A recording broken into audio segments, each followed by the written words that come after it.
Ake sivala amehlo ethu sikhuleke. Baba wethu ongcwele, nanguyise wenkosi yethu uJesu Kristu, wena oyinkosi yamandla kunye nenkosi yokuthula, mpriest ngokaMelkisedeki, Prince of Peace, King of Salem, bright morning star. Na ingcebo yakho endaweni yakwaBrashi, nangu mina Nkosi, ifa lakho leli, laba bantu wabathenga ngegazi elinqabileyo, wahazulwa kambe washawa, washiwa wadelelwa, wawungemuhle kuba abantu babengakubuka esiphambanweni. Abaningi babesho khona ukuthi ulahliwe uNkulunkulu, kambe futhi amazulu akuflathele. Kanti awuyolanda impilo yethu emakhamandeleni kaSathane, nakuzo zonke izibophelelo zomoya abangcolile. Wayilandela emkhondweni yokonakala kwethu, wasibamba ngesandla esinamandla, usikwa imfesane ngumangaliso, wasibeka ngaphansi komthunzi onqamlezo. Yingakho hlabelela ingoma ethi asisekufa. Sikusho lokhu Baba ukuthi noma sifa kodwa siyophila ingunaphakade, ngoba impilo yethu wayenzela umusa.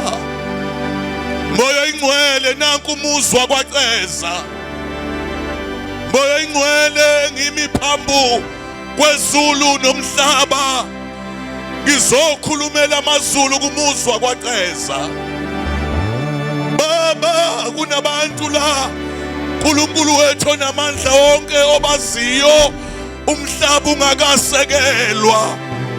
Uyabazi moya ingcwele abantu ne-appointment nabo namhlanje ebusuku. Ngikwendlalela ipanela, ngiyaliqinisa egazini likaJesu. Shwibeka phezu kwendwangu yakho yempi, funga phetsha ngabathemba likuwe othezwini lakho. Yibona abangasobe basamazamiswa, wathi bafanise nehlahla esakhele eduze nomfula esipandeze nabele emfuleni. Uphinde wabafanisa sibulole izithelo zonke namalunga nenhlamvu yeso lakho. Wayifunga enyaweni zethu, wathi ukuvuma nokubunyawo lethu lishalele. Hallelujah. Izwi lakho alisiwona amanga. Phakathi kaBhiliyamu noBhalaki kwakhuluma imbongolo bezama ukushintsha izwi lakho, ngoba izwi lakho liphelele, izwi lakho liqinisile. Hallelujah. Ngiyayidudula impi yobumnyama, ngiyibushela kwalashe emkhothini ongenamkhawulo, ngimisa amandla esiphambano, ngimisa inkazimulo yakho kusukela estage ugijima phakathi kwezitulo, amakhona namakhona namakhona. Ingilosi zakhe iphethe inkemba ehoshiwe ngegama likaJesu waseNazaretha uba izosebenza nathi ebusuku.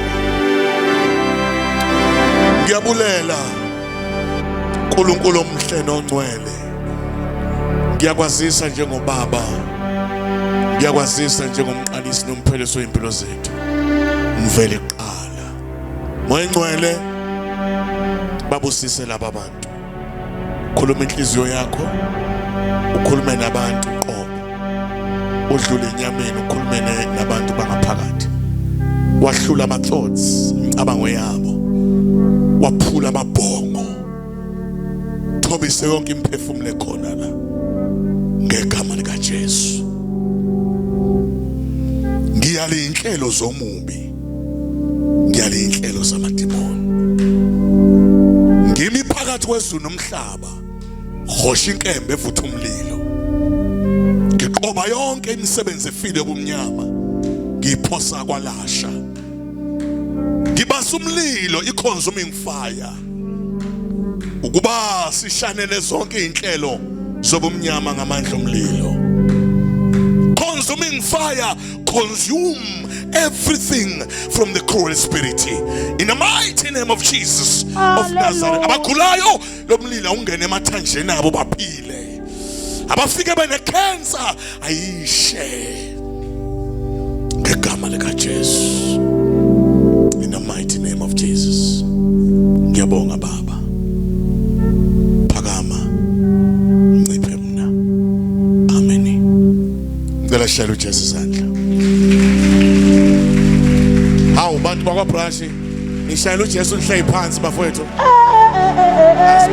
Shayela uJesu sandla. Oh hallelujah. Oh hallelujah. Hallelujah. Oh hallelujah. Hallelujah. You may be seated.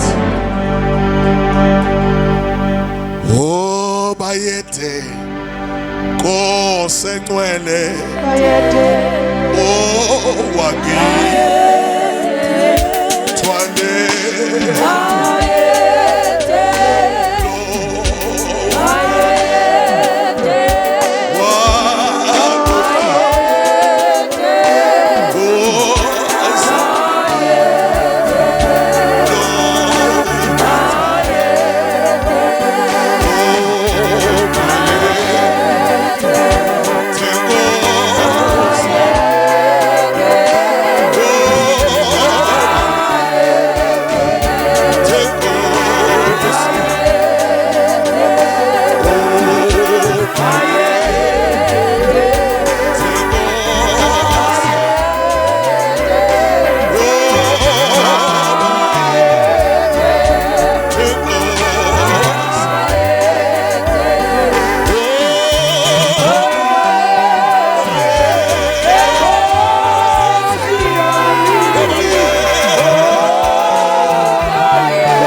No Jesu wami savumelana, no Jesu wami savumelana, no Jesu wami savumelana,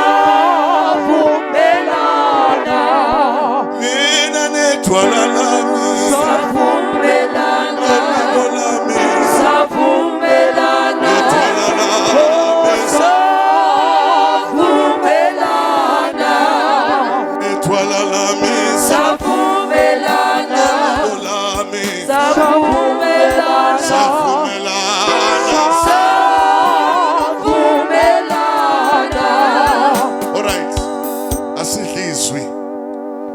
kuyithoba okhulu ngibela abefundisi sikhanzisa ngekubingelela nonkosikazi wakho amadoda kaNkulunkulu onke aphakathi kwethu ngiyawabingelela insizwa obhuti nosiso mama indlu yamandla insizwa imbali zeZulu amantombazana worshiping team ngiyayibingelela bafowethu abadlalayo amen. Ngiyacabanga usikhanzisa ungixolisela izolo bafowethu amasimo abanzi isebenza ingcosana amasimo abanzi funda incwadi yezenzo incwadi yezenzo bese kuba uGenesis. Asiqale ngoGenesis chapter number 2 verse 7. Sothatha iverse elilodwa sothatha nje amavesi awodwa okuningi sokukhuluma amen.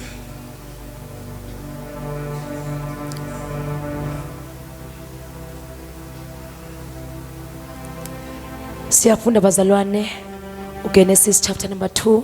Ungamala Genesis chapter number 2 verse number 7. Uverse 7 ufundeka kanje. uJehova uNkulunkulu wambumba umuntu ngomhlabathi. uJehova uNkulunkulu wambumba umuntu ngana sikhuluma sonke ngomhlaba. Bayazi ke laba abafundi agriculture ukuthi zintathu imihlabathi. Kukhona iloam soil, kukhona isandy soil, kukhona iclay soil. Phakathi kwale mhlabathi uJehova wathatha iclay soil. Lokho esikubiza ukuthi ubumba. Wasiyeka isihlabathi. Wakuyeka konke wathatha ini bazana sikhuluma sonke ubumba. Ngalesi sikhathi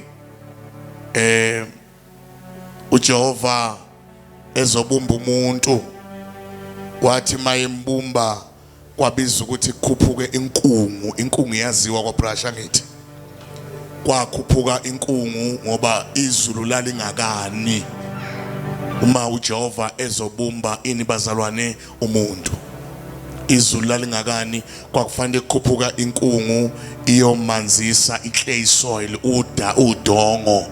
uJehova ke wathatha into ayidalile wayiletha kulokho akubumbayo. Angiphinde ngehleke ngoba khona sebesele manje ngiyezwa khona abaseleyo. uJehova walanda sikhanzisa ayeseqedile wazokufaka kubumba. Ubumba ke kuyudongo kodwa lapha kamalama eclay soil yaqala yathi mayiqeda ukuma yathi yacwayiza kwabonakala ukuthi umuntu uphelele. Wazwakala ethi uwizolo namhlanje wena eseyedwa engakafiki uEva umfazi wa lithi iBhayibheli yama le ndoda yama and uJehova lithi iBhayibheli esembumbile umuntu ngoba njoba ungibuna nje ngilubumba ngiludongo. Uma ngathiwa namhlanje nje kuphuma lo hlala la ungambona ephuma yazi lapha asebenza eBhayibheli makuphuma imphefumulo omunye umuntu wena wabona iBerundi ngoba iBerundi alikwazi ukusuka emhlabathi lilindize ungakazi ukuthi awusengenile nibakithi sengenile ngeke ulubonge ngeke uyibone iBerundi noma ngabe uwafuthela ukuba abe mahle kosuku lwakho lebirthday kufanele uthathe umoya wakho ufake eBerundi bese yaqala kamaBerundi ubophela umoya wakhe eBerundi. Ngesikhathi ubophela umoya wakho kuliBerundi kwenza likwazi ukuya lapha olufuna khona nobuhle balo iBerundi ngeke ulubone up until uthi ngesikhathi uthi liyaqala bese liyama ke bese ulenza lokho okufunayo. Uma ngenzeka lindize lithi sathi liyandiza bese lehlele emeveni iva bese liyaligwasa kuyaphela ubuBerundi lithi Impilo yomuntu ke injalo. Uyabona njengoba ngikubuka nje, ngibuka ikhave njengeBerundi, into eyenza uvuka ukuthi sanibonani ukuthi kusakhona lo hlala la. Kodwa mayingahamba uyozwa abazali bakho nabafowenu bethi untombeni ingakasekho, bethi muphi ngoba nasi isidumbu sakhe lapho sethule, akasakwazi ukuhleka, akasakwazi ukukhuluma, akasezwa lutho, useyinto nje ejikajikayo. Futhi uma ngabe bamiyekile bengamfaka ngefrijini uyabola. Ngoba umuntu njenge-braai pack, uma engafakwa ngefrijini washiwa 2 days or 1 day engafakwanga kwa-afbob emakhazeni, lowo muntu niyomfica esenuka. Into eyenza ukuthi unganuki yilo hlala kuwe, lo nothi noma usulele wena umuzwe ethi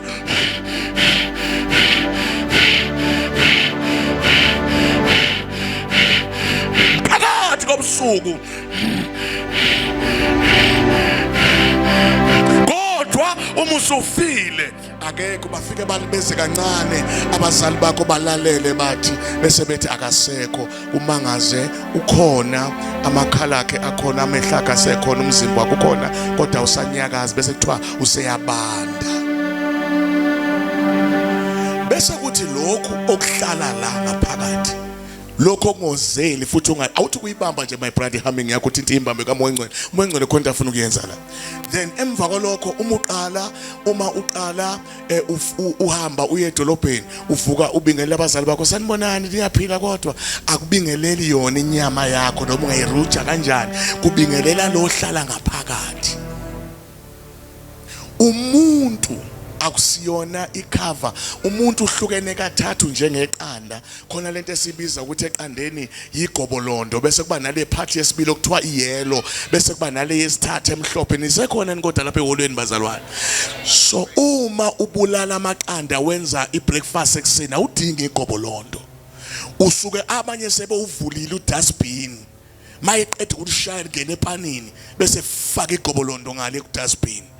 Akasenandaba nokuyolunguza lo gobolondo ukuthi kwenzakalani ngalo. Impilo yomuntu, yabona nje ungibhekile wena ubuka igobolondo likaMfundisi Ndaba. Umfundisi Ndaba lo hlala ngaphakathi, okungathi noma esehambile umbone nje ngathi uzokhuluma lo baba kanti akasawuphinda akhulume. Bamba. Umuntu uhlukene kathathu njengamanzi.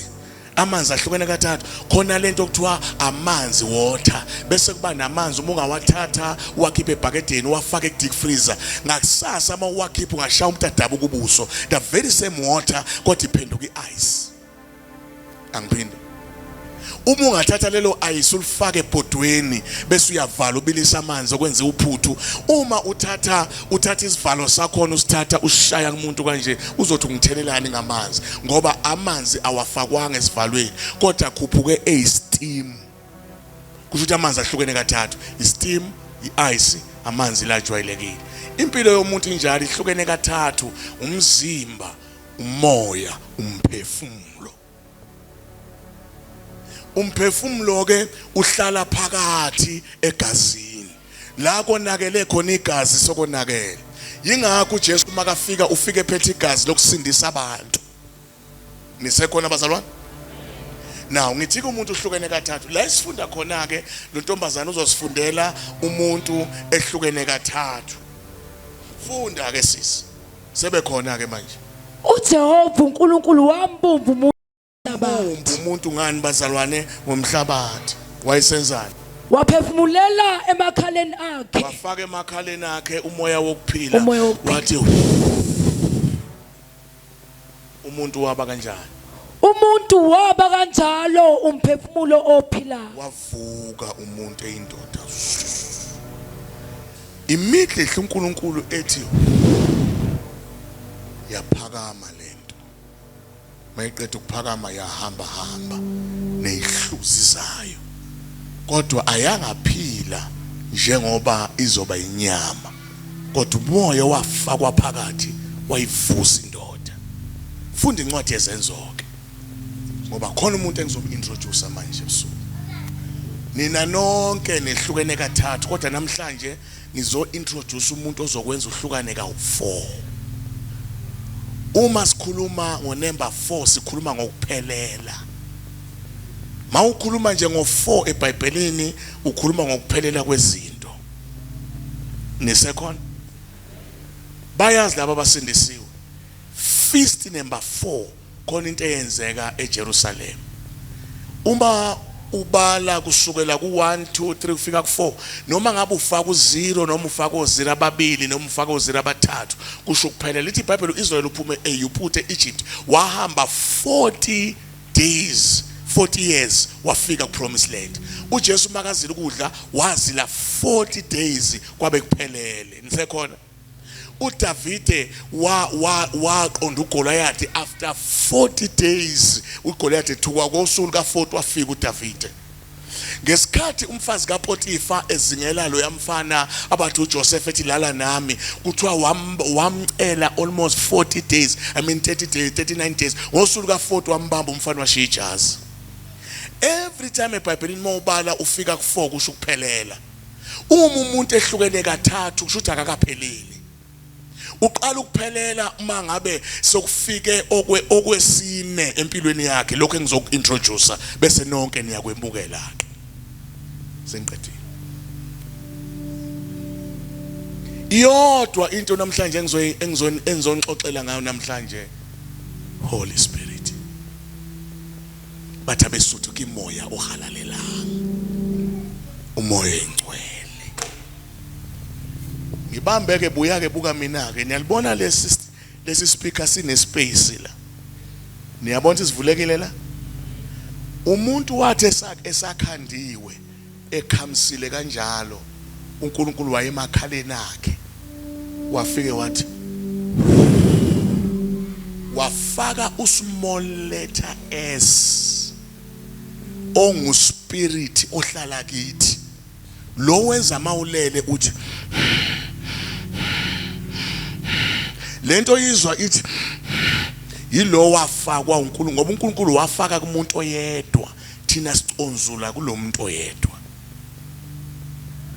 Now ubizwa ke lo ngosmall letter S kodwa namhlanje ngizo introduce unozala ka small letter S ngoba njoba ku small letter S uS omncane kusho ukuthi uS wabantu uS. Thank you my brother. uS wafakwe emakhaleni. Mina ngizokunikeza umoya la kwathathwa khona isiqephanyana sika small letter S. Mina namhlanje ebusuku ngizo introduce unozala. Sengiqedile bafowethu uma ungangizwanga la kunenkinga uthi ngiphinde futhi. Ingulube uma ihulule izala amachwane. Uma ingene ensimini kaBhatata uma ubamba amachwane wakhipha uzohluleka. Ngoba unethu ngawagona amachwane awu4 wabeke ngaphandle bamuza umama ngaphakathi. Mawusaba bekile uyothatha abanye bangena abawu4 emva kwakho. Kusho ukuthi awukawenza umsebenzi mawusathatha amachwane engulube wasa ngaphandle uthi uphephisa insimu kaBhatata. Manje kufuze wayeka amachwane bese uqukula nangu nozala nesisu sakhe namabele ngesikhathi ethi eya ngaphandle siyamlandela izingane zakhe. Uyabona njengoba ngizo introduce umoya engcwele nje ngilethe ingudlu ngilethe ingadla into ezothi mayehla la phakathi kwenu namhlanje kuzobe ngathi kuselebhodi manje la kuzobe ngathi kuselebhodi ngoba osmall letter S bazobe bejabula bezwe inkululeko ababoshiweyo ngoba mangikhuluma ngosmall letter S ngikhuluma ngolokwazi ukubona izinto singayiboni thina. Umuze ethi umuntu ngigilazekile ngiboshiwe kodwa engekho amaketa ngophysically ngoba kusuke kuboshwe ndawo ya small letter S. Lo wenza ukuthi makuthiwa uzoya esihogweni isihogo sobe singashisa inyama kodwa inyama isala 6 feet underground kodwa kuthathwa bafowethu sisi awuthi ngiphindele ngoba umoya engcwele uyibekile enhlizweni yami ngihamba la endleleni ngiyayithandazela ngithi uNkulunkulu wami ngiyokhuluma nemiphefumulo ngiyokhuluma nemimoya yabantu. Anginendaba ukuthi ngikhulume kuimpilo yakhe isivandalizeke kangakanani. Noma ngabe impilo yakho usekufikela khona ungasayethembi totally kodwa ngizoletha ithemba namhlanje. wabamba amakhala uThixo uthema yeqeda ukulubumba udongo elwenza nje kwaba yiukobokobo nje lobumba unede usimakade kwehla wabamba amakhala wamvala umlomo wayesebamba lamakhala wayesiyasondela ngesikhathi enza njalo ubumba la ngaphakathi kwaba nento eshisayo letha uThixo kwadaleka amathumbu ngaphakathi yashaya inhliziyo wathi mangabe uThixo eqeda kwavuleka amehlo qha ithe isuka lento nehluzizayo yaphakama ungezwa ososayensi bethi umuntu uvela emfeneni amanyala lawo asivele emfeneni thina bazalwane sadalwa uThixo singumfanekiso wakhe imfene noma singahamba singathi singabantu ayifani nathi thina kwathi makubukwa izulu kwabukwa thina nithi izulu uJehova mayethi amakhala la wayethatha wakhe afake la athi maye baba njengoba umbone nje nginezandla zenkosi una 5 fingers uThixo nami ngina 5 uyabona njengoba nginomlomo nje izulu liyajabula emazulwini lithi nayi inja ethe sayenzayo iyaphakama manje iyakhuluma kuyima awasekhona indaba abantu haleluya haleluya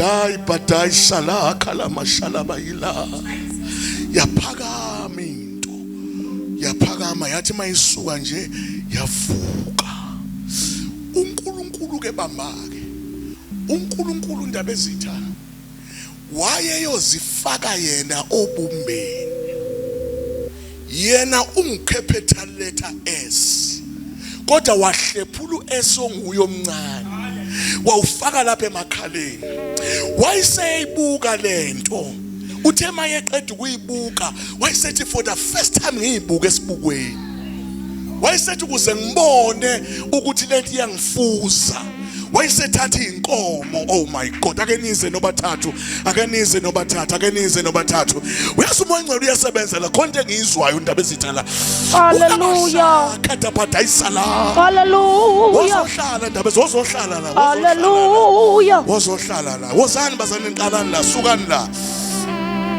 oh my god ngicela ubukeke manje ngifuna ukubuyisela from your roots la uqhamuka khona la udalelwe khona akuna demon elizoma phambi kwakho manje uyabona njengoba ngishumana kanje ngiyakuthatha ngubuyisela kuJehova ezibhilini zakhe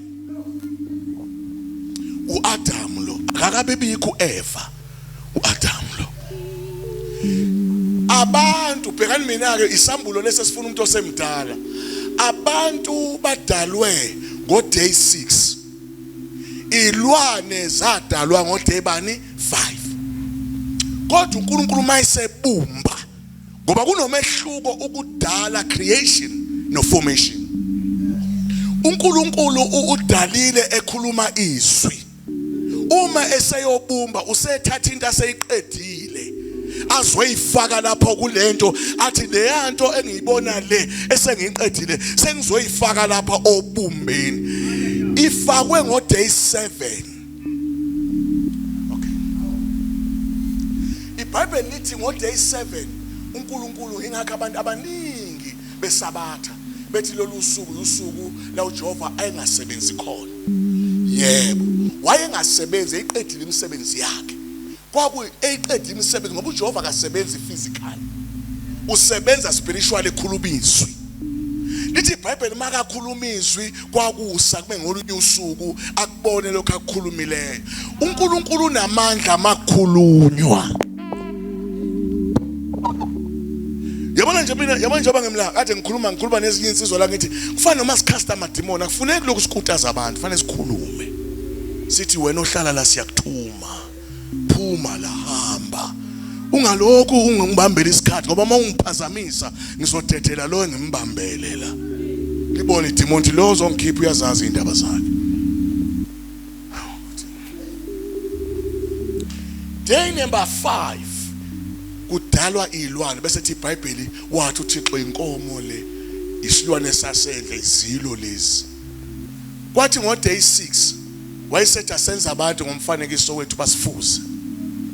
Ngo day 7 okuphumula uthatha zonke izinto aseyiqedile ngezwi uziletha ku naked eyes zisuka ku spiritual realm, ngoba izinto zakwa spiritual realm zizona zona kunezinto zika physical.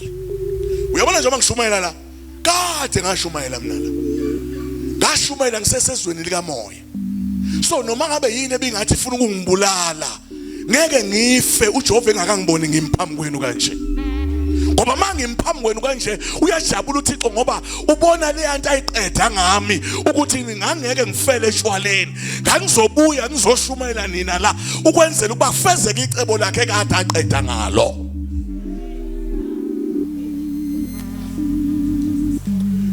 Ngamanye amazwi njengoba ningibona mina nibona i-repeat. Wena mawubuka igeneration isiphindwe uyabhoreka ngoba uthi lento ngiyibonile izolo, kodwa izulu lifuna i-repeat. Now lo uAdam, bhekani mina ke bambani ingane ngamanifake emabeleni bakithi. Lo bhekani mina ngiyathandaza manje. Lo uAdam lo uNkulunkulu usembumbile ngomhlabathi. Mayeqeda ukumbumba usethi ngifuna ukubona ngoba injongo yokumbumba ukuba mfuze. Usembumbile wangumfanekiso wakhe. Sokushoda imphathi yokugcina ukuthi amfuze. Simfuza kanjani uNkulunkulu? Ngoba okuzelwe inja kuyinja, okuzelwe inkomo kuyinkomo, okuzelwe kumlungu kumlungu, okuzelwe umthakathi kumthakathi. Okuzelwe uThixo kunguNkulunkulu omncane. We are the deputy God. SingoNkulunkulu abancane, sikhuluma nesifo sihambe, sifuza ubaba wethu. Then lo udalwa ngo day 7, ubunjwa ngo day 7, udalwe ngo day 6. Ngithe mina ukudala ukukhuluma, kodwa ukubumba ukuthatha into ayikhulumile izenyameni. Is it clear ngithi? So nangu Adam usethi uNkulunkulu ke ngifuna ukubona ukuthi lo uyangifuza yini. Uqala ngaye mayise ebumba, ugcina ngento ka day 5 mayise ebumba. Okay, zilwane lezi uzidale ngo day 5. Ngamanye amazwi izinto eka day 5 lezi, kodwa uma seku day 7 esebumba uqala ngento ka day 6, ngoba umuntu ngoka day 6 and ilwane ngeka day 5. Usethi ngifuna ukubona ukuthi lo kade engekho ngo day 5 uyakwazi ukukhuluma ilanguage ka day 5 engumuntu ka day 6. Abafowethu ngicela ukungiphoxa, musana ukungiphoxa, awuphinde ungeneke nawe ngiphinde futhi. Lo umuntu ka day bani 6, kodwa ilwane ngeka day bani 5. Zidalwe ngo day 5, umuntu wadalwa ngo day 6. Ukudala nokubumba into ezahlukene. Umedala ubekhulumiswa zibonakala emoyeni kodwa zingekho enyameni. Ngo day number 7 usethatha yonke into esemoyeni ayilethe enyameni. Useqala ngalo agcine ngayo ngo day 6. Uthi ngenzela, hamba ulifunde iBhayibheli, uthi ngenzela ukubona ukuthi uzokwazi ukuphinda into esengiqedile ngo day 5. Awukungena ke nawe manje.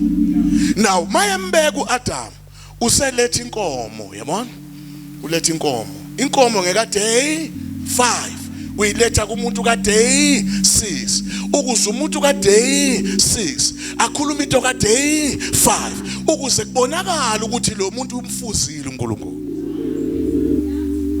Uma ilethwa inkomo mayifika eduze kaAdam, uAdam alunguze ku day 5, mayeyibuka athi uyinkomo wena next. Izulu bese liyajabula lithi ungifuzileke, liphinde liyolanda ibeast yasendle, lilethe imbuzi. Mayifika la uAdam alunguze u day 5, umuntu ka day 6 athi mayebheka ihlo lakhe athi hey wena uyimbuzi wena next. Lijabula izulu lithi yime ngamqala ukuba imbuzi, kusho ukuthi lo wenza i-repeat. Ngamanye amazwi singabantu be-repeat. Hawu basekhona abazalwane, asiqali izinto bafowethu, siqedelela izinto uJehova seyiqalile. Hallelujah. Kwalethwa inyoka, yeza ngalesi sikhathi inyoka ngiqonda ukuhlekisa yayisahamba ngeenyawo zayo ngalesi sikhathi, ngoba inyoka iqale ukuhamba ngesisu mayisiqalekiswa. maye fika la lithi iBhayibheli yayini ukuhlakanipha ukwedlula zonke izilwane walunguza wathi uyinyoka wena next bamba bese lithi iBhayibheli yona inyoka isizomdlisa the very same person. Lithi iBhayibheli wabaleka lo wacasha bese ethi uNkulunkulu udlile na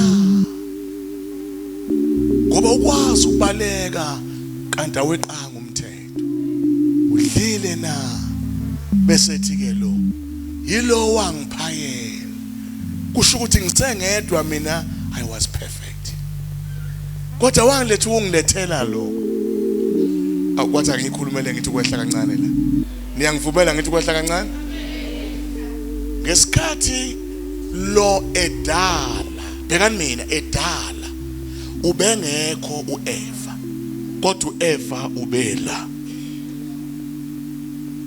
uEva badalwe kanye kodwa bahlukene ngeminyaka. Mina eyami version ithi ayike eBhayibhelini kodwa ngokucabanga kwami uAdam engakafika uEva uphile half a day.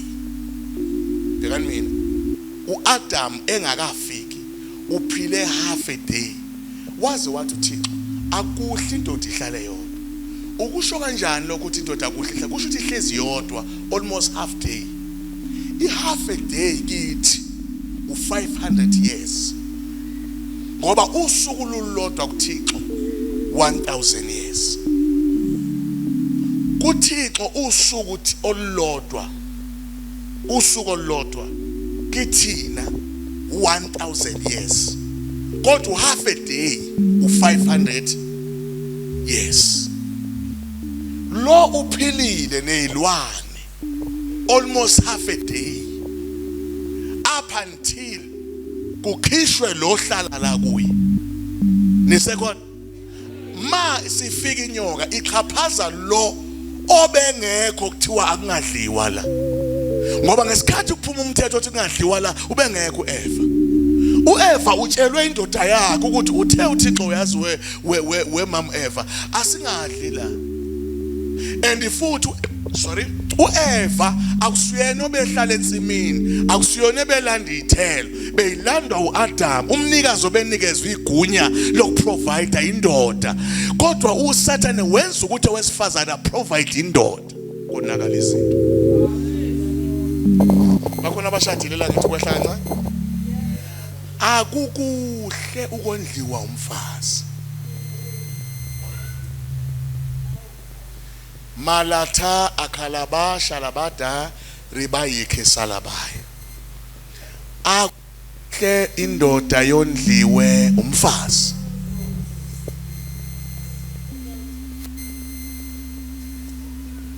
Zama noma ngabumba amapayipi as long as khona uzokubeka etafuleni kunokuthi kube nalomfazi ozobeka ngoba ngesikhathi enza njalo kushintshana izihlalo.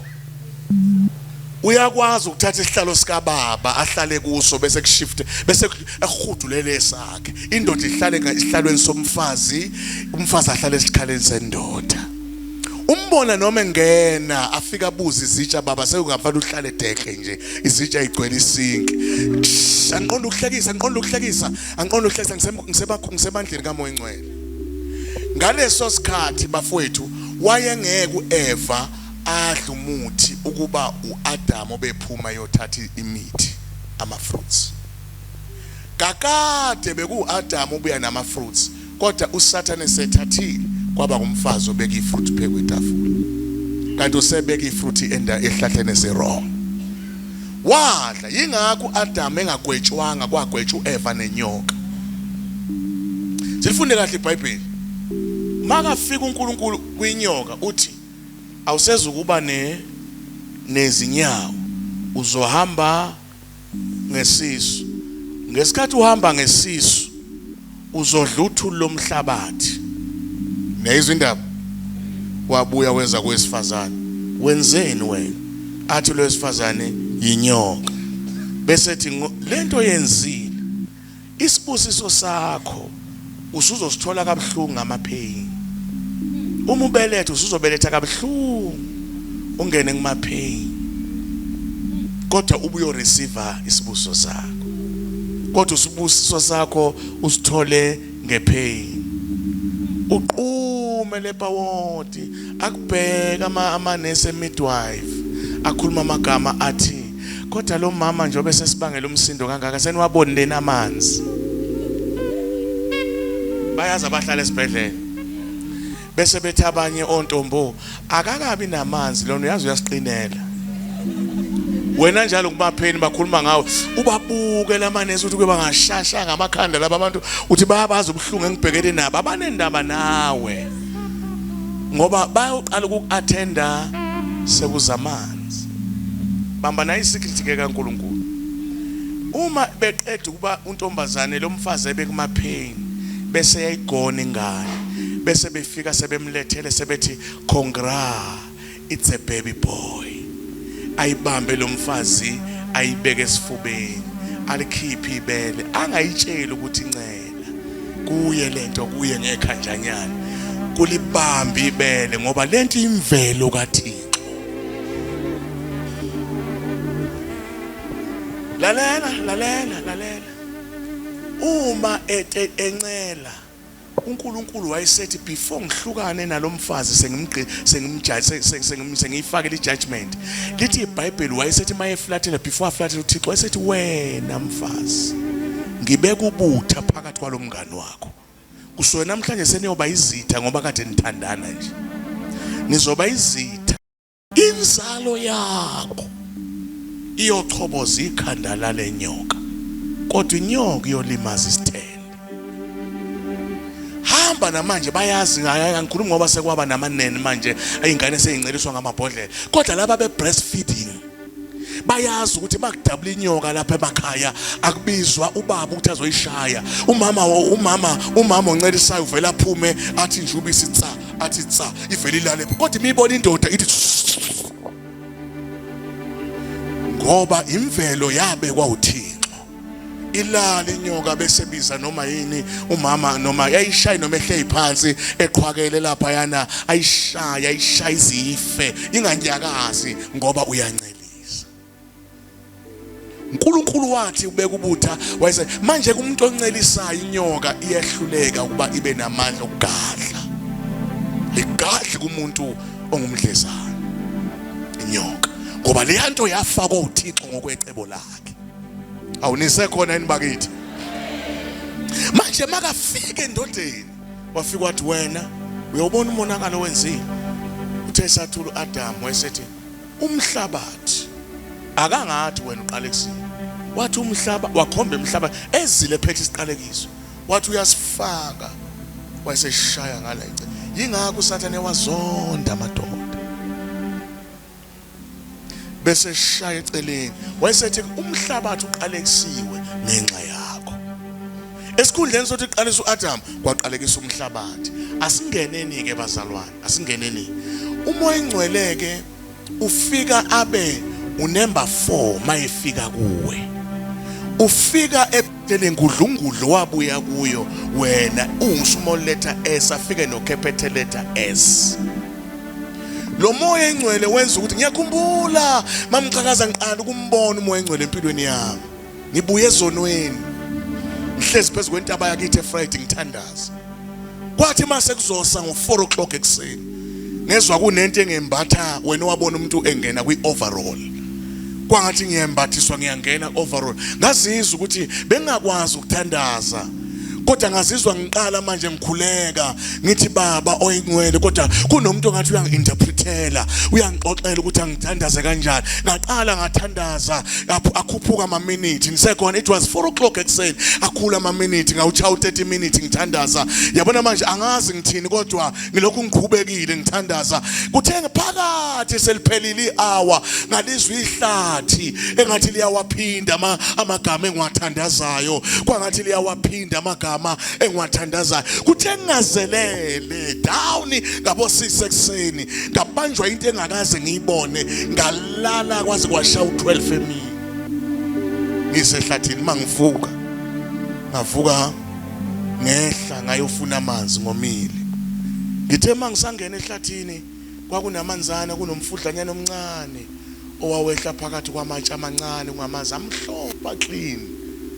Ngithe mangiguqa ngamadolo ngiyophuza ngezwe inyoni zithi tsitsi angiqala ukuzwa inyoni kade ngiselusa nezimbuzi ngimncane ngelusa nezinkomo zikanomadlodlongo ngangizazi inyoni ngize ngiyibize ngamagama.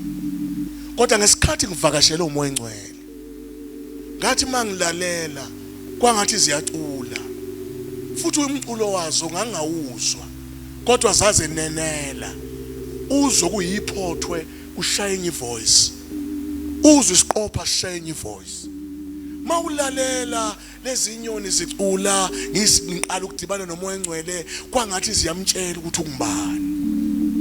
Zayikhipha ama voice as normally kodwa zona zayitshela lo wayidalayo ongomdala wezinsuku. Ngamangazwa ukuthi uma ngabe ngiyoguqa ngamadolo ngiyophuza amanzi uma amanzi egeleza lapha phakathi kwalamatshe amancanyana nawo kwangathi nomsindo nyana. Ngamangazwa ukuthi lo msindo mangehla ngiyophuza lo msindo noma ngawuzwa ukuthi uthini kodwa ungathi yamdumisa lo lapha kimi manje. Yaqala impilo yami yanomuntu ochazayo uma ngifunda iBhayibheli asho ukuthi lokhu kwenzeke kanje lokhu kusho ukuthi kwanoma ngaqala nganothisha manje umuntu ozothi yekela ugibela letekisi ayiseze ukufika lapha eyakhona bengibone ngijika ngenza nje bethi ujikela ngithi uthi umoya engcwele angabe ngisangena kule tekisi ayiseze ukufika etown ngoba umoya engcwele ukwazi ukuhlela emba magebhugebhe esiwambelwa uSathane ahambe phambili umuntu ba transparent uma ukhuluma naye eqamba amanga umbuka ngamehlo kamoya engcwele.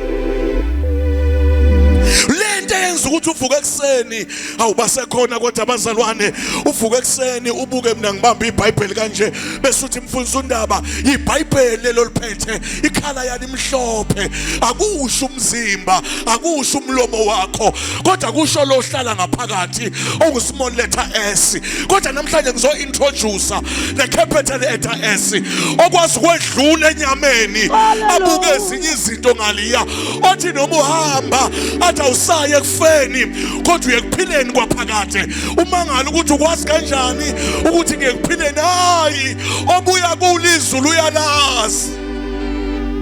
Hallelujah. Now umoya engcwele ke bamba ke sesizofunda ke manje nathi isilungelo lokugcina lelizo. Izenzo chapter number 2. Zenzo chapter number 1, sorry. Verse number 7. Hemo yao ingcwele ngoba tando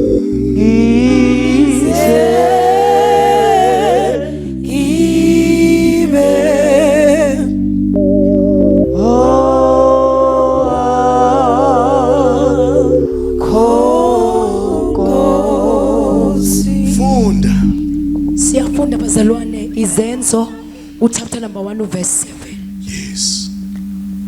Wathi kubo akusikho kwenu kwazi izikhathi khawulezisa isikhathi samsisi. Wathi kubo yes akusikho kwenu kwazi izikhathi nani noma imizuzu ubaba ayilumisile ngakho kodwa verse 8 kodwa nizakwamukeliswa amandla. Bafowethu sengiqedile sikhanzisa bafowethu akuhle abantu bagcwale kanje singabamukelisa amandla. Ivangeli amandla. I'm finished. Ivangeli amandla. Ngeke usurvive ungenawo amandla. Ivangeli elamandla. Nisoka how usuhle phansi. Verse number 8. Kodwa nizakwamukeliswa amandla nini umoya engcwele sefikile phezu kwenu phezukweni ma engafikanga phezukwakho awunawo amandla ngisho ngawatholo seceleni kwakho asihle ke bafowethu ngoba lesi practice manje sungumani nobabili nizekini niya ukwemukeliswa amandla uma umoya engcwele efike phezukweni umoya engcwele akafike phezukwakho musuku uthi umoya engcwele ukhona ngoba egcwele akafike phezukwakho uyizwe ngathi ungene eshaweni uyizwe lento yehla phezukwakho ngeke ufane nakuqala ngizokwenzela isibonelo ke namhlanje abanye bazofakaza kusasa umehluko uzowubona wena okade ulala kuze kushaya u9 emva kwalenkonzo esiwenza manje uzovuka abanye bazovuka ngo2 bathandaza abanye bazovuka abanye zase bebenazi iguqo kodwa sezafa zizovuka namhlanje wena wawungalali kuze kushaye u8 ilanga lishaya ibunu wawuvuka phakathi kobusuku kodwa namhlanje usathane sowakusabisa usulala njengabantu abangakholwa uvuka ugcwele intongo baze bakubabaza abantu kodwa uyikholwa kanti ikholwa liyavuka ngo12 ebusuku uma ligejile ukuvuka ngo12 ebusuku nisekhona kodwa abazalwane uma ligejile ngiboleka ingubo yakho mama maligejile ikholwa livuka ekseni livuka ivule endaba ezitha phakathi kobusuku libamba igawuni yalo alithandazi ikholwa la embedeni uma belele lingayifaki igawuni liyidonsa kwi-wardrobe bese liyayembatha ala liyaphuka lilidwa ngamandla kamoya engcwele liqala uhambo uqala enganeni uhambo egumbini lezingane lingene phakathi kwabantwana lithi ngabami laba uNkulunkulu bese biyambala nangu loya uzibani wangishiya ubaba wakhe manje Nkosi angifuni ukuphinda kube inhlekisa ngalengane ngigcine baba lomntwana menza afunde mina ngifundanga kodwa nginento eyodwa engiyaziyo ngahlangana nawe sengihlukene nobaba walengane bese wehla uthi nazi lezi ngayitholela emshadweni kodwa njengamanje zithe mama ibheka mina ziyabona ukuthi khona into engayiletha sinjengamaphuphu uNkulunkulu avela khamise ngenze ngibe nakho okubondla bese ukhulumisa kaDavide athi uDavide bengingane kodwa ngakhula sengize ngamdala ngaze ngibona olungileyo eshiwa uJehova futhi enqotshiwe inzalo yakhe kuphanda ukudla khulume noNkulunkulu ngezingane zakho mawubona futhi ukuthi seziyadlembululeka ayisakulalela ayisakuzwa ngesikhathi ilele ibuyisele esibelethweni qale yoqala ingane uthi na 16 baba yaphuma kimi sino 16 ngiyayibuyisela ngifuna ukuyizala futhi sengizala umuntu evele zelwe zala umuntu sengimzala ngenhlungu ngimzala ngosisi ngimzala ngokuthukwa haleluya ngithi buya mntwana wami kundindeni ulicule ethi buya mntwana buya buyele ekhaya musukundinda izulu liyabuya manje khuluma nezingane zakho konke ngifuna ukuyikhuluma enehlulayo nina abazalwane bonke labafazi asebenengane ingane yakho uthi isanqume kabili la kuwe uqala ubiza ubaba wayo uthi baba awuzomuzwa usiyakwazi ukuzwa yebo vele ingane yamuzwisa kodwa ukwazi wena ukuintroduce uNkulunkulu uyazi ukuthi ngesikhathi imuzwa ubaba is sensitive to hear everything eyenzeka ngaphandle komhlaba kuwo ngesikhathi uJesu ezodibana noElizabeth kwakuhlangana izibeletho zabafazi lapha kulezi zibeletho zabafazi kwakunamadoda ezophilisisa izwe kwabiza ukuthi agcotshwe esesesibelethweni uJohane ngoba esibelethweni la kusetshenzwa khona abantu. Athi uNkulunkulu Jeremiah, before I formed you I knew you. But ngesikhathi ngubumba uthi before you were born I set you apart. Usese sibelethweni ungakaphumi, umama wakho uhamba nje la esibelethweni uhamba nomprofeti. Hey! Bawungena enkonzweni uyamtshela uthi mntanami sizokhonza la ungazongihlukumeza. Iyothi noma isiphumile iyobilalela izwi ngoba yaqala uyisesibelethweni. Bafowethu baningi abantu abajoyinisa izingane zabo ezibelethweni ngehlambezo. uNkulunkulu mayekuphi ingane uzoyibeletha ngeke uzuze uyiqegise ngehlambezo. Hambele uyamfazi ozolokhu akunika amabhodlela mawuqeda lapho mawusuqedile bese uyayisubmita bese kuthi iyolahlwa ingane yakhe ilahleke kuwe from esibeletheni izilahleke kuwe sokufanele ikondle ingakondli yondla abantu ezipotini ngoba wayilahlisa sesibelethweni. Nonke abantwana namhlanje bazi inkinga lapha eTradini balahlwa ngabazali bethi bagcina imigqomo ethile yokubeletha kanti uSathane ukhanda amacebo. Uma kunabantu abayifunayo izingane abayitholi abakhesha benza lutho wena musu uyitholile bese ucinga uba izoshwibeka ngesihlambezo. Sala umntwana wakho engakweleti lutho. Akunabala la eliyoqedwa umfazi othile ngogcabo. Mawuyizalile nje ingane yakhe izophila iyophila ingane yakho ngoba mangabe izofa iyofa khona esibelethweni uthi uyahamba wena uyahamba kanti kudala efile. Hallelujah. Yoba sana sidla amakhekheba sengiyathandaza.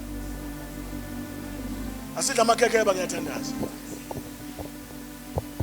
Umfazi ohlakaniphile akalali 24 hours nomzalwane ohlakaniphile uthatha igawuni yakhe aphuma e-sitting room qale ebantwaneni axelele uNkulunkulu ngabo akhulume belela akhulume izifiso zakhe ngoba ngesikhathi ubayeka udlula ikamela labantwana uSathane akaledluli.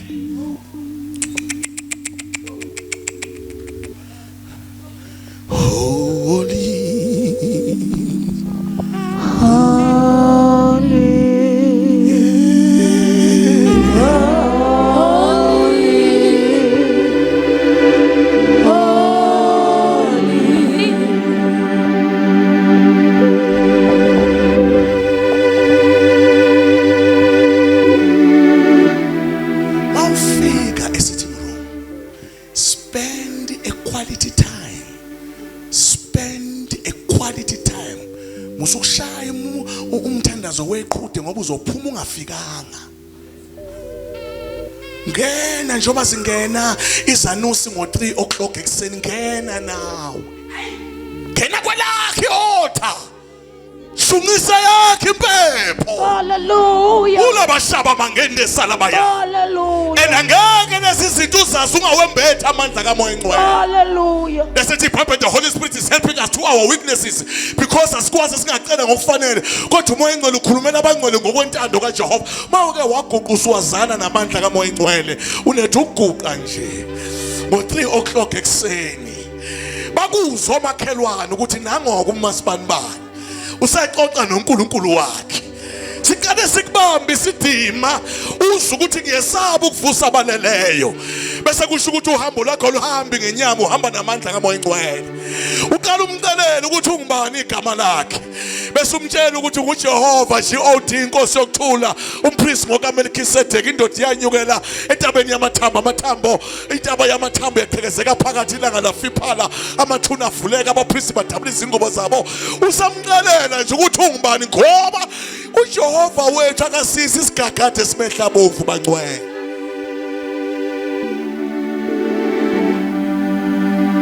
Ngivumele ngiyifake le bese ehla wehle bese ungena ekamereni lesibili lendumiso bese uqala uthi baba uma ngibheke emuva ngiyamangala awukakafiki nesidingo awukakasha ama-item ukuthi ufuna uNkulunkulu akwenzeleni. Usamtshela nje uthi baba sengifikile ngiyeke ingubo zami sengifikile manje lesibili ethi iBhayibheli lalinezinkwa zokubukwa linetafula lesibani bese ungene ngendumiso ukhuluma amagama uthi kudingwa nasibani ngoba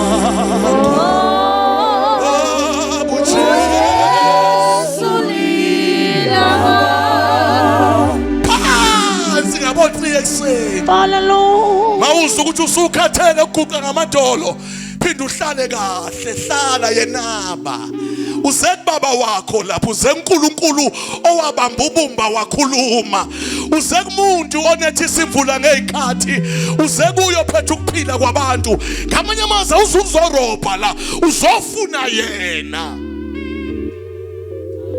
ungena ngendumiso uthi kudingwa nasibani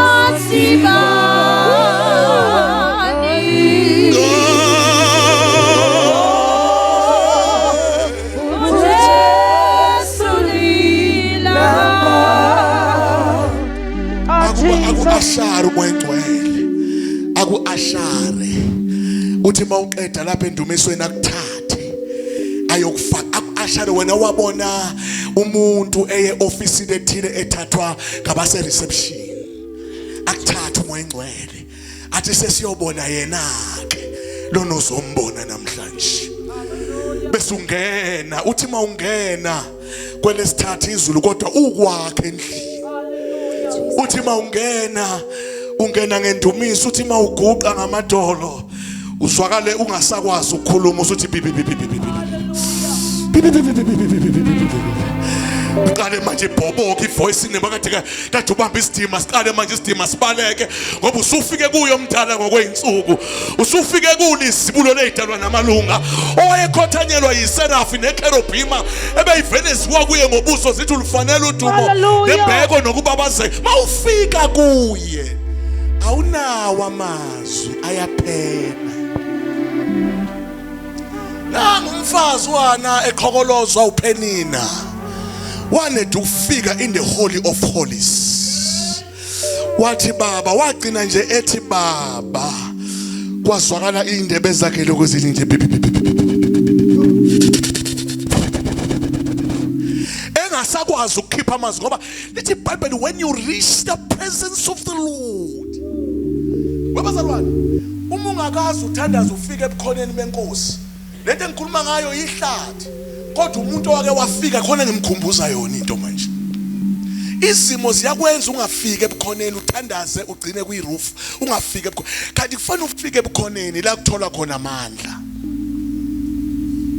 ubuye igawuni usuyibambile usuyoface isimo ekseni bekulindile izisebenzi osebenza nazo emsebenzini bethi sizoke sibona ungene ngendumiso usubabingelele ukuthula makubekini bancele ukuthula kubekini bethi uyagulana amehla nje uthi ayangigula njani ngoba mawusumbonile uNkulunkulu akakuphendula usubona izinto ukuphendula ukuflathela indawo engcwele uthi baba ngiyabonga ngesikhathi usho njalo athi khululeka sekwenzekile mntanami hamba manje ukhululeke lithi iBhayibheli uthi uEli ubukuhana uthi ake ningibizeleni uyamfazi bizeleni uyamfazi kuthiwa weza lo mama wafika phambi kaEli wathi uEli kodwa mntanami uyodakwa kuze kube nini wathi lo mama baba ngidakiwe ngiyathulula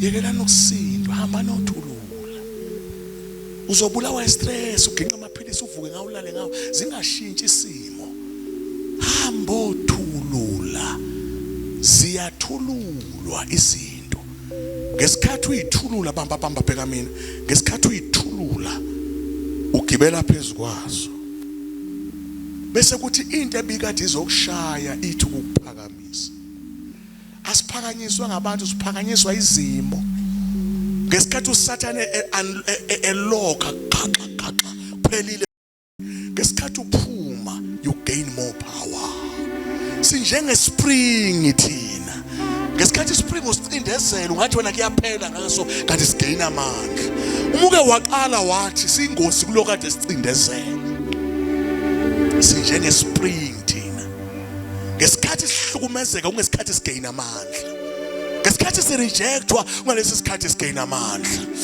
Ulabatha manje ayisala bashila.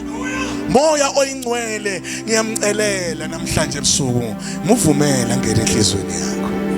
Kukhona umhlolo ozowubona. Funda Romans chapter number 8 verse 26 and 27. Gijima uzokhawuleza uzomala ngisebenza nawe ngoku.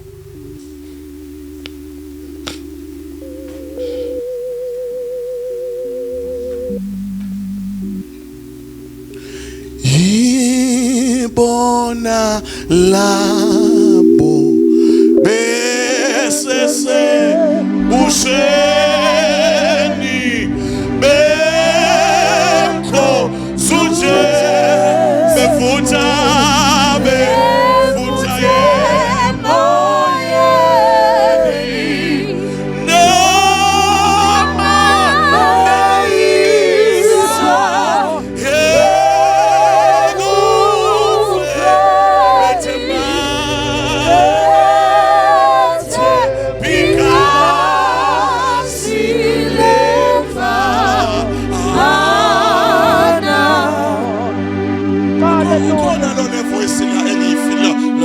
voice phakamisana nama voice enene. Yibona labo besese ushebe konsuze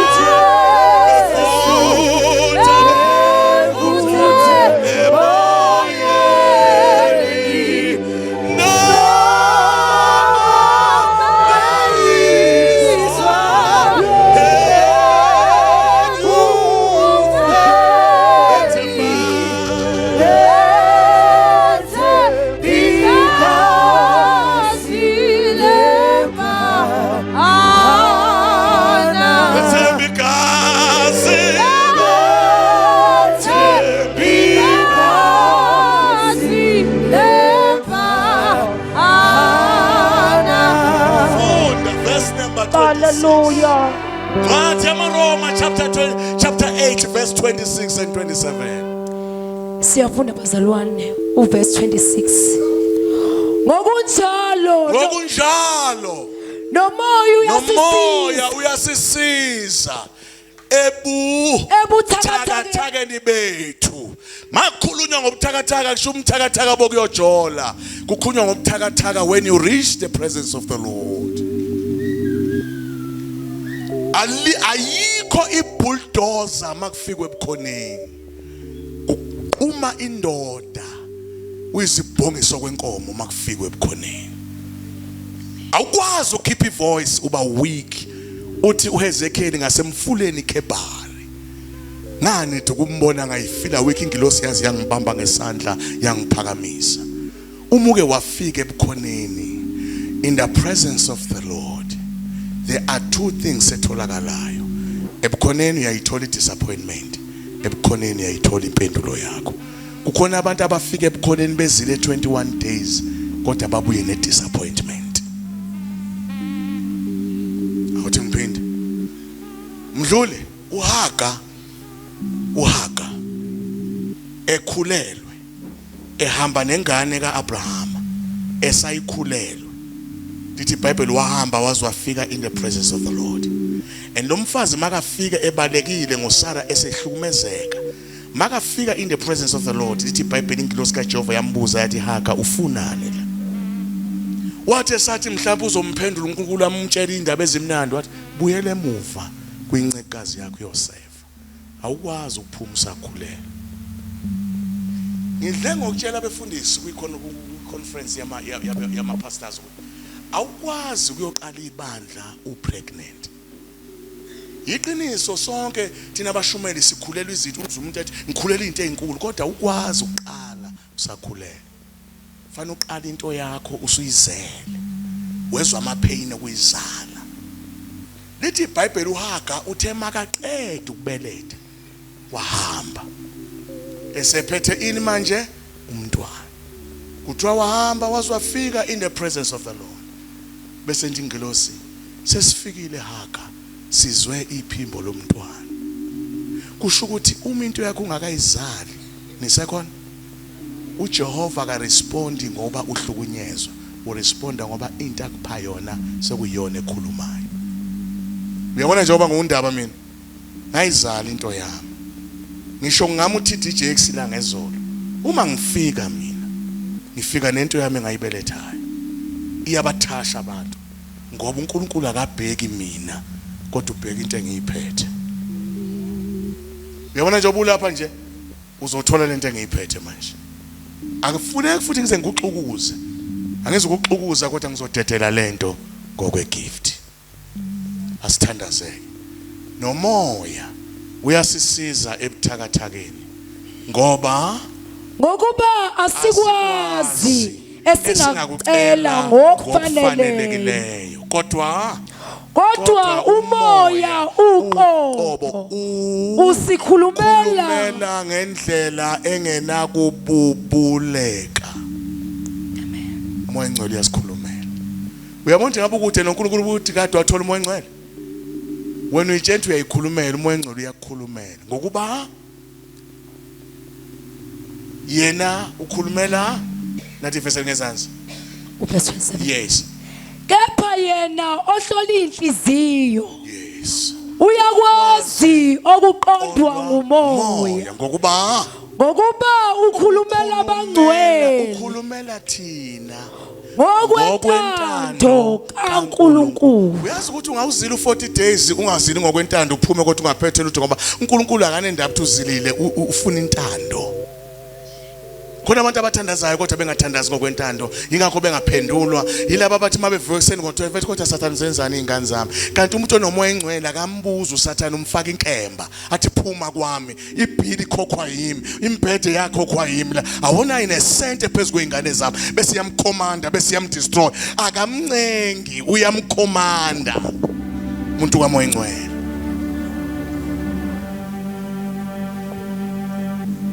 Awuvala amehlo akho sithandaze. I'm finished.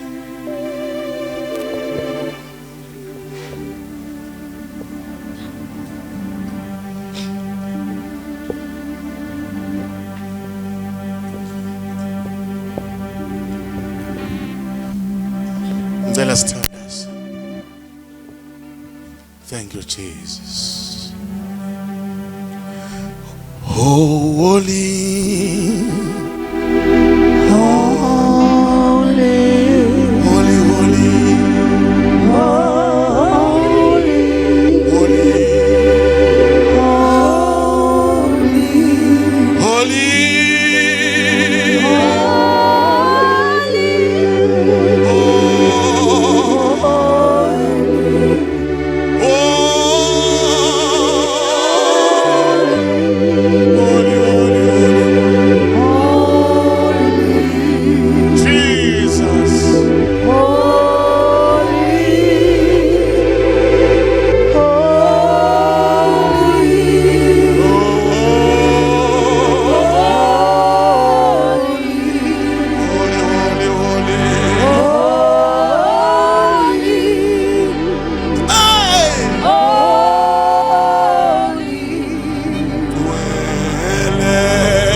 Tell you moya.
Hallelujah.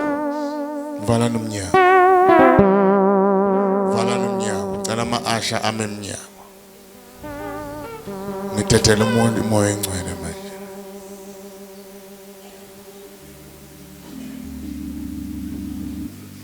Uma kunezinto ebekade icashe emzimbeni wakho zizohlala obala. Vala amehlo akho.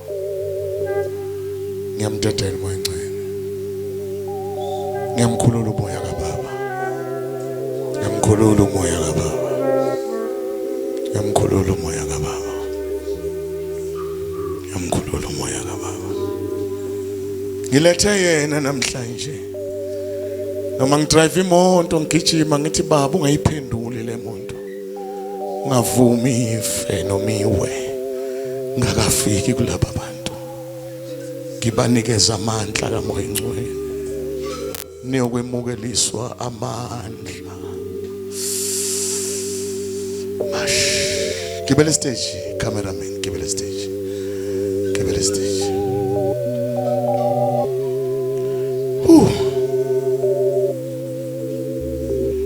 Ngani iphamsele phezulu izandla zenu.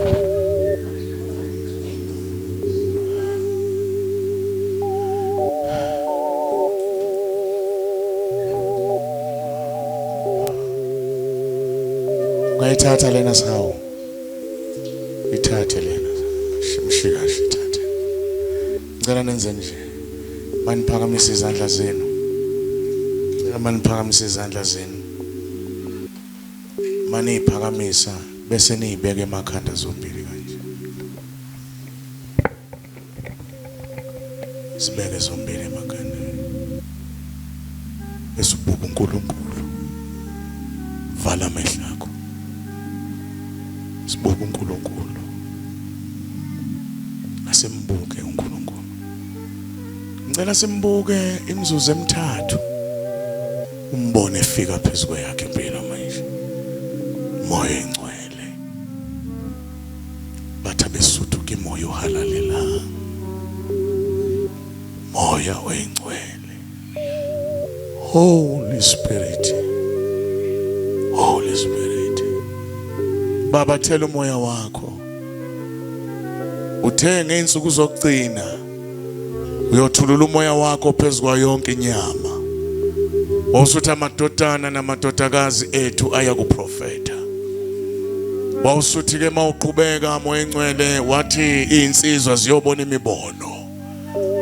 Wathi abadala bayophupha amaphupho. Wathi inceke zakho uyothulula amandla.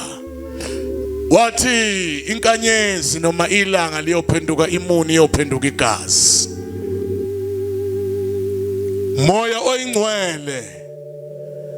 Nampa abantu bakho sengiba ashara ngibaletha kuwe. Abanye baba baneziqalekiso zozalo. Kwashiwo kwathiwa abasobe baphumelela. Abanye phakathi kwabo bafa kwizinto emizimbeni yabo. Lento yazobambezela impilo zabo. Amaketango eminyaka ekade bafaswa yona ngamandla egunya lika moya engcwele ngiyawaqashula manje. Ngegama lika Jesu waseNazaretha. Ngegama ngicela bazalwane ungayiphakamisa yenza njengoba senzile uzoluza into kaNkuluNkulu ubanjwe umoya okubambile njengamanje umoya engcwele khonto ayidedelayo manje. Sithandazele wena siprofete thetha phezu kwempilo yakho njengoba ubambe ikhanda lakho kanjalo thetha makuthi khalela abafowenu khalela odadewenu abazofa bezihogweni abanye bengamazi uNkulunkulu njengoba ngikhuluma nawe nje abanye baseyingozini thetha phezu kwakho profeta mashaba khatha mandala basala lababa kulabashaba bakhethele bebesiyakhala bayini riba baba yakhethe mandala baba usaka patayisa lababa mana baba yakhethe mandasi baba khotho musalaba. Abanye bayezwa izandla zabo seyigcwele umlilo manje. Umlilo lo. Wena onedimoni lizoyihambela manje ngegama lika Jesu. Wena onemimoya ucinga imoya yakho ibisicashile inaqasha phambi kwenkosi manje. Ngegama lika Jesu, ngegama lika Jesu. Ngegama lika Jesu ashasibhekana babantu ngegama lika Jesu. Ngegama lika Jesu, ngegama lika Jesu, ngegama lika Jesu. Igama elembethe amandla, igama elembethe umlilo, igama elembethe inkazimulo, igama balethena, igama lika Jesu Kristu waseNazaretha. Ngiyalikhulula igama, ngiyawukhulula umoya engcwele manje. Ngiyawudedela phezu kwabantu ngegama lika Jesu. Baba naba abantu bakho. Naba moyo ingcwele naba ashazibhekana naba bantu moyo ingcwele moya lo ingcwele ebusuku banamhlanje ubusuku bakho lobu ubusuku bokwamukela amandla kamoya ingcwele ubusuku bakho lobu basware babambe moyo halalela babambe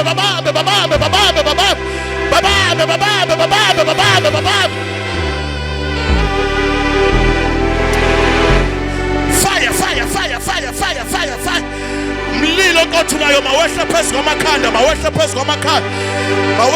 kwamakhanda mawungene ey'nweleni mawungene egazini mawungene emzimbeni ngegama lika Jesu.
I will count it 3 times.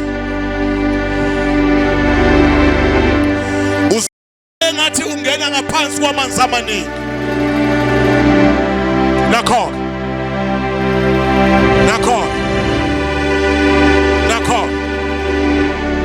Mangifika ku3. Abanezifo zeyibeletho bazozwa kunokushisa eyibelethweni ziyahamba manje. Abane-cancers i-cancer iyahamba manje. Abanoshukela uyasha manje. Ngegama likaJesu, ngegama likaJesu. Wena ogulayo uzophila manje. 1. Awunapha abanye bayawezwa manje. 2.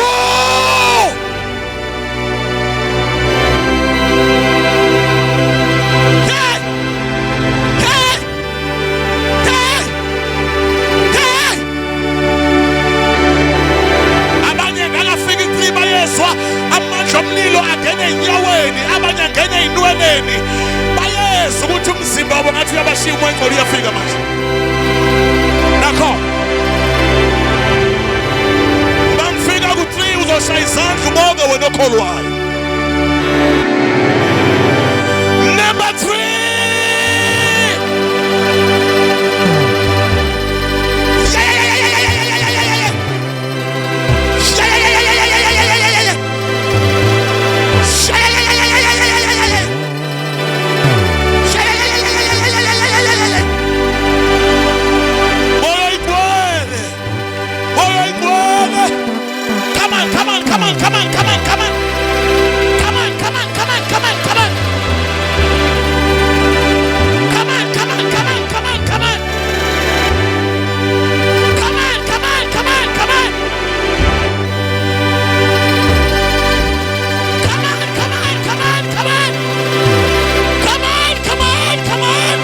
Izwani yaxabana kunamadimoni agijima phezu kwamakhaya. Sothumela emakhaya lo mlilo manje, sothumela emakhaya. Sothumela ey'nganeni zethu, sothumela emzimbeni yethu. Shesha, shesha, shesha, shesha, shesha. Thathani laba bantu phansi, thathani laba bantu phansi bagibeze stage.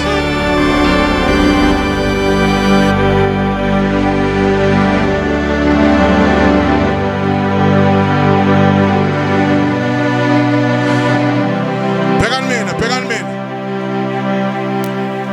Bhekani mina. Bhekani mina. Bhekani mina, vulani amehlo, bhekani mina. Nawe lapha emuva, bheka mina. Ngiyathandazela manje, bheka mina. Nawe emuva, bheka mina. Ngicela senze nje njengama comrade. Ngicela senze nje isandla sisodwa njengama comrade. Ama comrade ayithatha kithi lento. Mangithi amandla nithi awethu. Ithi iBhayibheli sokwamukeliswa amandla. Mawumoya engcwele sefikile phakathi kwethu. Siphakamiseleni phezulu isandla senu. Siphakamiseleni phezulu isandla senu. Niphakamise njengama comrade. Phakamisa njenge comrade. Wenze nje. Ngicela ungahlali, ngicela ungahlala sihlali la. Lento content zakala ezweni likamoya. Content zakala ezweni likamoya. La usho ukunqoba. La uthwala isibindi sokufesana nezinto. Uthwala isibindi sokuphumelela. Ama comrade ayintshontsha kithi awetha amandla. Funda leli verse masinyane mntanami. Izenzo niyomba kwemukeliswa amandla. Mawumoya engcwele sefikile. Verse number 8. Funda ngathi uyasha. Funda. Izenzo chapter number 1 verse number 8. Verse number 8. Wena nje awusavula amehlo, uvula indlebe kuphela. Kodwa nizakwamukeliswa amandla. Nizokwemukeliswa amandla. Umoya ongcwele esefikile phezukweni. Nasi isikhathi sokufika kamoya engcwele ke manje. Nasi. Wena onenkinga, onezifo, awuthethele umoya engcwele manje. Dala udla amaphilisi. Thethele umoya engcwele. Wena oneziqalekiso zozalo zeminyaka. Thethele umoya engcwele. Kade awufuna umsebenzi uzuze wa apply wazi wa supplier. uNkulunkulu kwenzela umhlola manje. Phakamisa kakhulu leso sandla njenge comrade ufumba inqindi. Isandla sakwa right sona sodwa. Ungaphakamisa left, phakamisa right. Nakho. Mangithi amandla nithi awethu. Manithi amandla nithi awethu. Ngifuna lethi kuyi-exercise njengoba ubona kuxoyiswa. Ivesi leli sipracticeayo. Mase fikile umoya engcwele sokwemukeliswa amandla. Siphamisa kakhulu. Siphamisa kakhulu. Uthi uDavid uJehova yafundisa imino yethu ukuhlasela. Izinto ekade zihlasela impilo yakho uyayinqoba manje. Amandla! Awethu! Amandla! Awethu! Amandla! Awethu! Amandla! Awethu! Amandla! Awethu! Come on, my brother. Amandla! Awethu! Amandla! Awethu! Amandla! Awethu! Amandla! Awethu! Amandla! Awethu! Shayela umoya ngcwele, shayela umoya ngcwele. Shayela phezulu, shayela phezulu, shayela phezulu. Shayela phezulu, ngegama likaJesu, ngegama likaJesu. Ngegama likaJesu, ngegama likaJesu. Bakhuphuleni estage, ngegama likaJesu. Ngegama likaJesu, ngegama likaJesu. Bayaphila abantwana bakho, bayaphila manje. Awusisi bakho bayabuya manje, bayabuya ababoshiweyo bayabuya. Abathunjiweyo bayabuya ngegama likaJesu. Ngegama likaJesu, ngegama likaJesu, ngegama likaJesu. Ngegama likaJesu. Come on, come on, come on, come on, come on, come on. Come on, come on, come on, come on, come on. Come on, come on, come on.